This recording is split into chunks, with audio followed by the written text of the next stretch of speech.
का एक अर्थ है घर और एक अर्थ है रक्षक। इसलिए शरणागति संपूर्ण समाधान है। और एक बात हम कह दें आपको,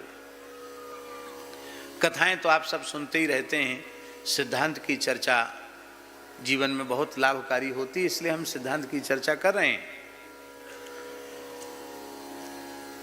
कर्म का बंधन इतना जटिल है कि किसी भी प्रकार से, किसी भी कठोर से कठोर साधन के द्वारा भी उस बंधन से छूटना असंभव तो नहीं है। असंभव होता तो उन साधनों का निर्देश उपदेश ही शास्त्रों में क्यों किया जाता। महाराज जी, ज्ञान कर्म उपासना, ये जो साधन की त्रिपुटी है, इसका निरूपण क्यों किया जाता है? सांख्य है, योग है, ज्ञान है, कर्म है, इन सब का निरूपण जीवों के परम कल्याण के लिए ही है। संभव नहीं है ये बात नहीं है। संभव होता तो उपदेश ही क्यों होता। पर हम जो बात कह रहे हैं उस पर बहुत ध्यान दें। इन साधनों में दोष है ऐसी बात नहीं है। साधन तो सब निर्दुष्ट हैं, पर समय की विकट परिस्थिति ऐसी है कि इन साधनों का, केवल साधनों का आश्रय लेकर हम कर्म बंधन से मुक्त नहीं हो सकते।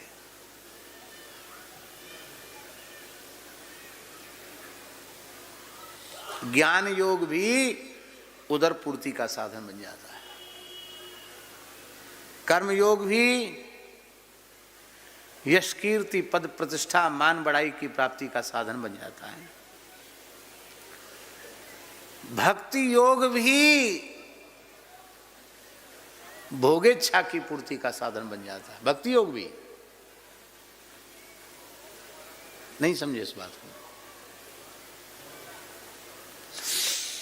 हमारी बेशा भक्त की है, संत की है, यही मान करके तो लोग हमको हलवा पूड़ी खीर मालपुआ खिलाते हैं, कपड़ा लत्ता देते हैं, भेंट दक्षिणा देते हैं, आदर सम्मान करते हैं। क्यों करते हैं?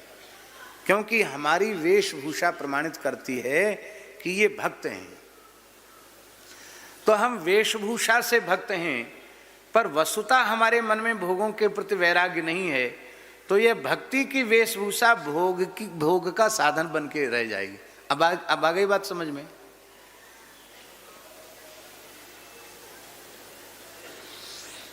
तब जीव का कल्याण कैसे हो? कर्म बंधन से जीव कैसे मुक्त हो? इसी को गोस्वामी जी ने कहा, छूटे मल की मलही के धोए, घृत की बाव की में बारी बिलोए। कैसे कर्म बंधन से मुक्त हो? उसका एकमात्र साधन है भगवान की शरण। क्या साधन है? शरण। इसलिए शरणागति को महाराज जी ज्ञान से, कर्म से और भक्ति से भी उत्कृष्ट प्रपत्ति को माना गया, शरणागति को माना गया। प्रत्येक साधन में साधनांतर के सहयोग की आवश्यकता है, किंतु शरणागति में किसी साधनांतर के सहकार की, सहयोग की कोई आवश्यकता नहीं। शरणागति जीव का स्वतंत्र साधन है उसके कल्याण का, स्वतंत्र साधन है। अब कैसे जीव शरणागति से कर्म बंधन से मुक्त होता है, इसकी थोड़ी सी चर्चा हम कर दें।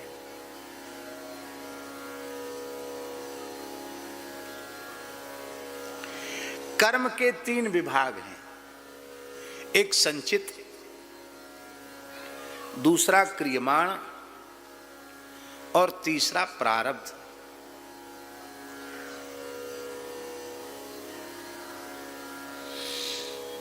कई जन्मों के शुभ अशुभ कर्म जो इकट्ठे हैं, एक ढेर लगा हुआ है, वो तो हुआ संचित। जो इस वर्तमान जन्म में भोगने के लिए शुभ अशुभ उस संचित में से एक अंश निकालकर इस वर्तमान जीवन में भोगने के लिए जो निश्चित हो चुका है, वो है प्रारब्ध। और जो इस वर्तमान शरीर से हम शुभ अथवा अशुभ कर्म कर रहे हैं वह है क्रियमाण। अब होता क्या है महाराज जी, क्रियमाण कर्म संचित में जाता है और संचित कर्म से प्रारब्ध बनता है, फिर क्रियमाण संचित, फिर संचित से प्रारब्ध, फिर क्रियमाण संचित, फिर संचित से प्रारब्ध, बस यही चक्कर चलता रहता है। क्रियमाण बंद होने नहीं है। नहीं कश्चित क्षणमपि जात तिष्ठत्य कर्म कृत, एक क्षण भी आप बिना कुछ किए रहोगे नहीं, कुछ ना कुछ तो करना पड़ेगा। या शुभ होगा या अशुभ होगा, या विहित कर्म होगा या निषिद्ध कर्म होगा, और वो क्रियमाण संचित में जाएगा और संचित से प्रारब्ध बनेगा। छुट्टी मिलेगी कभी? छुट्टी मिलनी होती तो मिल गई होती, ये जन्म ही नहीं होता, छुट्टी नहीं मिली। क्या उपाय है, क्या साधन है? सबसे पहले संचित नष्ट होना चाहिए। वो इतना बड़ा गोदाम है, इतना बड़ा गोदाम है, इतना बड़ा गोदाम है कि यदि ईमानदारी से उस पर विचार करो तो महाराज जी सुमेरु भी उसके सामने हल्का सिद्ध हो जाएगा। सुमेरु पर्वत कितना बड़ा है, लाखों योजन ऊंचा है सुमेरु, पर हमारी संचित पाप राशि इतनी अधिक है कि सुमेरु की ऊंचाई भी उसके सामने छोटी है।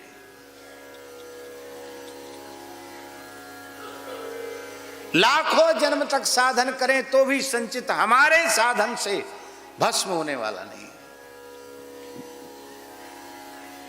बिलपत्र चढ़ाते हो, रोज चढ़ाते हो, क्या बोलते हो? त्रिदलम त्रिगुणाकारम त्रिनेत्रम च त्रिधायुधम त्रिजन्म पाप संहारम बिल्वपत्रम शिवार्पणम। कितने जन्म? त्रिजन्म। अब तक 3 ही जन्म हुए हैं क्या?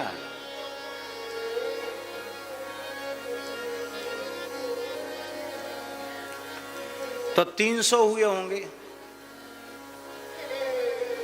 3000 हुए होंगे, 30,000 हुए होंगे, 3 लाख हुए होंगे, 3 करोड़ हुए होंगे। अरे नाराम जी, लाख करोड़ नहीं, असंख्यों जन्म हो चुके हैं, कोई गिनती नहीं। और उन सब जन्मों के क्रियमाण से संचित बना है। कितना संचित है, कोई इसका लेखा जोखा नहीं है। कैसे खत्म होगा भाई? कितनी तपस्या करोगे, कितनी तीर्थ यात्रा करोगे, कितने उपवास करोगे, कितने व्रत करोगे, कितने आंख नाक कान दबाकर बैठोगे? तब साधन क्या है?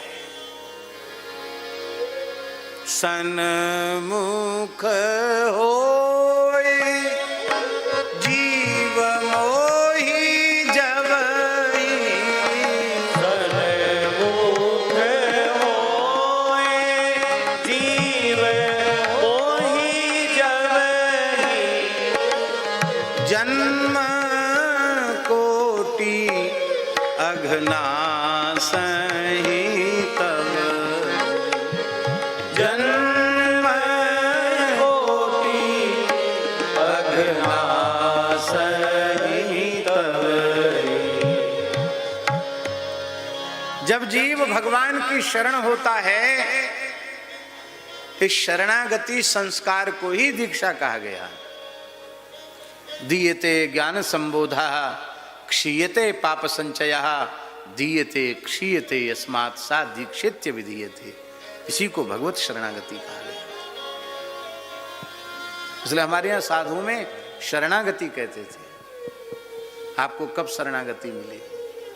कब आप गुरु महाराज की शरण आए? कब रघुनाथ जी की शरण आए?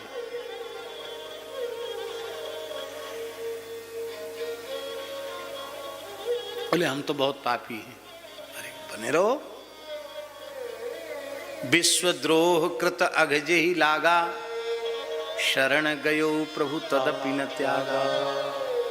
कोटि विप्र बध लागे जाऊ, आयो शरण तजऊ नहीं।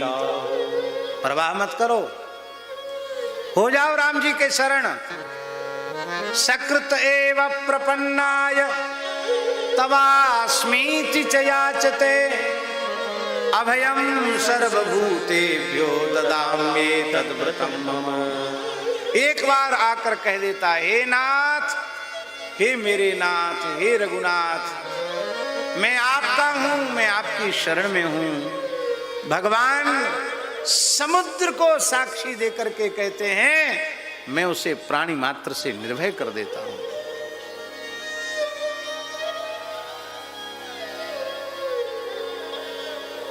संचित भस्म हो गया। शरणागति से संचित भस्म हो गया, बहुत बड़ी समस्या का समाधान हो गया।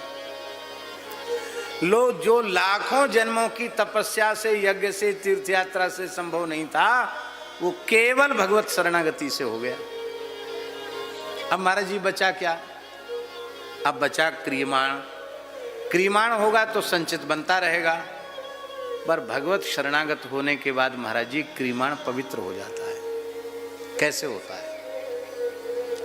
जब तक जीव भगवत शरण नहीं हुआ था, तब तक तो अपने इच्छा की, वासना की, सुख की, स्वार्थ की पूर्ति के लिए वो कर्म में प्रवृत्त हो रहा था। और अब जब भगवदीय जीव हो गया, भगवत शरणागत हो गया, तो अनुकूल्य से संकल्प प्रातिकूल्य से वर्जनम। अनुकूलता का संकल्प कर लिया, प्रतिकूलता का त्याग कर दिया। निषिद्ध कर्म तो उससे बनेंगे नहीं, और जो करने की आज्ञा हरि गुरु संत देते हैं वो काम बनेंगे। वो भी कर्तापने के अहंकार से मुक्त होकर बनेंगे।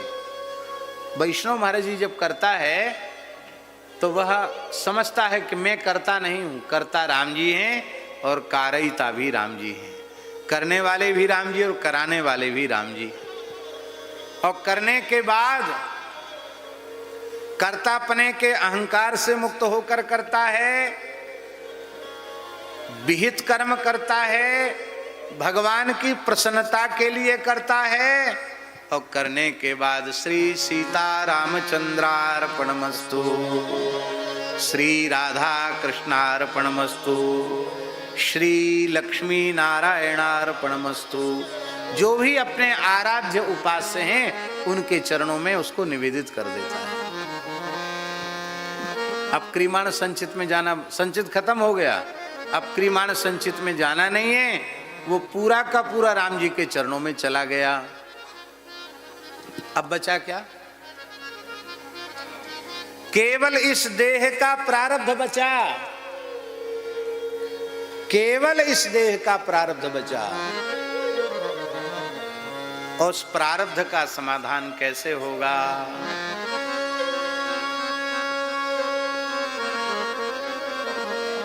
बहुत ऊंची बात है।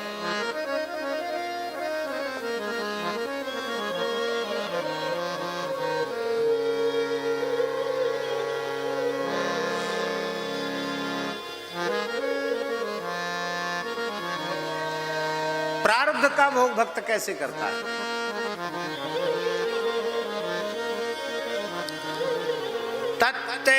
तत्तेनुकंपां सुसमीक्ष्यमाणो, तत्तेनुकंपां सुसमीक्ष्यमाणो, भुञ्जान एवात्मकृतं विपाकम्, भुञ्जानेवात्मकृतं विपाकम्, हृदवाग्वपुर्भिर्विदधन् नमस्ते, हृदवाग्वपुर्भिर्विदधन् नमस्ते, जीवेतयो मुक्तिपदे सदाय, जीवेतयो मुक्तिपदे सदाय। ये है युक्ति। प्रारब्ध का भोग शरणागत भक्त कैसे करता है? कि पहली बात तो यह है कि हर क्षण भगवान की कृपा का प्रत्यक्ष दर्शन करता है। तत्तेनुकंपां सुसमीक्षमाणः, अनुकूल से अनुकूल परिस्थिति में कृपा का दर्शन। अब प्रतिकूल से प्रतिकूल परिस्थिति में भी कृपा का दर्शन करता है। और भगवान की कृपा का दर्शन जब करने लग जाता है तो परिस्थिति अभिशाप नहीं बनती है, फिर परिस्थिति विषाद और अवसाद को नहीं देती है। प्रतिकूल परिस्थिति हमारे जीवन का प्रसाद बन जाती है। प्रसादस्तु प्रसन्नता। हर परिस्थिति में, अनुकूल परिस्थिति में तो कृपा का चिंतन कर सकते हैं, प्रतिकूल परिस्थिति में भी कृपा का चिंतन करो तो प्रतिकूल परिस्थिति प्रतिकूल नहीं रह जाएगी। तत्तेनुकंपाम सुसमीक्षमाणो, पहला साधन भुंजान एवात्म कृतम विपाकम। हमारे जीवन में जो भी सुख दुख आ रहे हैं उसमें किसी का दोष नहीं है। हमने जो बोया था उसी को हम काट रहे हैं, तो ये भोग से ही इसका क्षय होगा। ना भुक्तम क्षीयते कर्म कल्प कोटि शतैरपि। जब भोग से ही क्षय होगा तो अच्छा है, हमारा खाता खत्म हो रहा है, संचित तो खत्म हो ही गया, क्रिमाण भी अब होना नहीं रहा, प्रारब्ध इसका भी खाता कट रहा है। भगवान की बड़ी दया। तीसरा साधन हृदवाग बपुर्भिर विदधन नमस्ते। हृदय से, वाणी से, शरीर से भगवान को, भगवान की विभूतियों को प्रणाम करते हैं। गौ को, ब्राह्मण को, संत को, अतिथि को, गुरु को, गोविंद को, तुलसी को, पीपल को, जो भी भगवत विभूति हैं उनको भगवत भाव से प्रणाम करते हैं तो उनका प्रारब्ध भी प्रसाद बन जाता है और वे सहज ही भोग लेते हैं। अब हमारे शरीर की जितनी आयु है उतना प्रारब्ध तो संतों के चरणों में हंस खेल के बीत गया। अब ठिकाना है कितना जीवन है, कब कौन चला जाएगा कोई पता है। जब ये इतना प्रारब्ध भगवत कृपा से सुख पूर्वक भोग लिया, 50 साल का 55 साल का प्रारब्ध भोग लिया, तो बचा खुचा जो भी समय होगा वो भी राम जी की दया से, हरि गुरु संतों की कृपा से उसको भी भोग लिया जाएगा। इसकी चिंता की आवश्यकता नहीं है। अब रहा कर्म बंधन, बोलो नहीं रहा। ये शरणागति से संपूर्ण समाधान है और सम्यक समाधान है। कर्म बंधन से मुक्ति केवल शरणागति से हो सकती है। इसलिए बार बार ये चिंतन करना, श्री राम शरणम समस्त जगताम रामम बिना का गति, रामेण प्रतिहन्यते कलिमलम रामाय कार्यम नमः, रामात्रस्यति काल भीम भुजगो रामस्य सर्वं वशे, रामे भक्तिरखंडिता भवतु मे रामत्वमेवाश्रयः।